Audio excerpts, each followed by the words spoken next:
చూసేద్దాం బర్డ్స్, చెప్పాలంటే no words.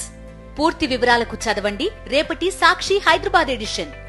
అక్కడ ప్రజలు గెలిచారు, తమ ఊళ్లను కాపాడుకున్నారు.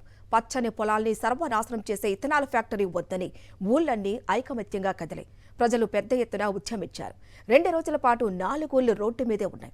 నేషనల్ హైవేను ప్రజలందరూ కలిసి స్తంభింపజేశారు. ఇక చేసేదేమీ లేక ఇథనాల్ ఫ్యాక్టరీ పనులను నిలిపివేయమని కలెక్టర్ ఆదేశించారు. దీంతో ప్రజలు ఆందోళన విరమించి సంబరాలు చేసుకున్నారు. ఇంతటి ఐకమత్యం ప్రదర్శించిన ఆ ఊళ్లు ఎక్కడున్నాయి? Watch the story. తెలంగాణలోని నిర్మల్ జిల్లా దిలావర్పూర్ దగ్గర ఇథనాల్ ఫ్యాక్టరీ ఏర్పాటుకు ప్రభుత్వం అనుమతిచ్చింది. ఇప్పుడు నిర్మాణ పనులు సాగుతున్నాయి. అయితే పొలాల్ని, నేల, గాలి, నీటిని కలుషితం చేసే ఇథనాల్ ఫ్యాక్టరీ తమ ఊర్లో వద్దని అక్కడి ప్రజలు ఉద్యమించారు. ప్రభుత్వం పట్టించుకోలేదు. ఇక తప్పనిసరి పరిస్థితుల్లో ఫ్యాక్టరీ నిర్మాణమవుతున్న ప్రాంతంలోని 4 ఊళ్ల ప్రజలు రోడ్డెక్కారు. ఫ్యాక్టరీ వద్దు, మా ఊరు మాకు ముద్దు అని భీష్మించు కూర్చున్నారు. ప్రతి ఇంటి నుంచి ఒకరు చొప్పున ఆందోళనలో భాగమయ్యారు. దిలావర్పూర్, గుండంపల్లి గ్రామాల మధ్య ఇథనాల్ పరిశ్రమ వద్దని మొదలైన ఆందోళన మంగళవారం తీవ్రస్థాయికి చేరింది. ఒక్కసారిగా ఆయా గ్రామాల ప్రజలంతా ఉదయమే దిలావర్పూర్ బస్టాండ్ వద్దకు చేరుకున్నారు. ఫ్యాక్టరీ వద్దంటూ 61వ జాతీయ రహదారిపై బైఠాయించారు. ఆ ఊళ్లకు తోడుగా సమీపంలోని సముందర్పల్లి, కండ్లి, టెంబరేణి, బన్సపల్లి, లోలం తదితర గ్రామాల ప్రజలు నిరసనలో భాగమయ్యారు.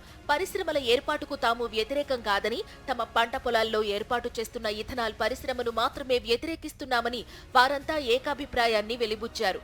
హైవేపై ఉదయం నుంచి సాయంత్రం వరకు ఆందోళన కొనసాగించిన ఆందోళనకారులు అక్కడే వంట వార్పు చేశారు. అక్కడికి వచ్చిన ఆర్డీఓ రత్న కళ్యాణిని అడ్డుకున్నారు. రాత్రి 10 గంటల వరకు ఆమెను నిర్బంధించారు. 2వ రోజు కూడా ఆందోళనలు ఉంటాయన్న సమాచారంతో జిల్లా ఎస్పీ ముందస్తుగా అదనపు బలగాలను రప్పించారు.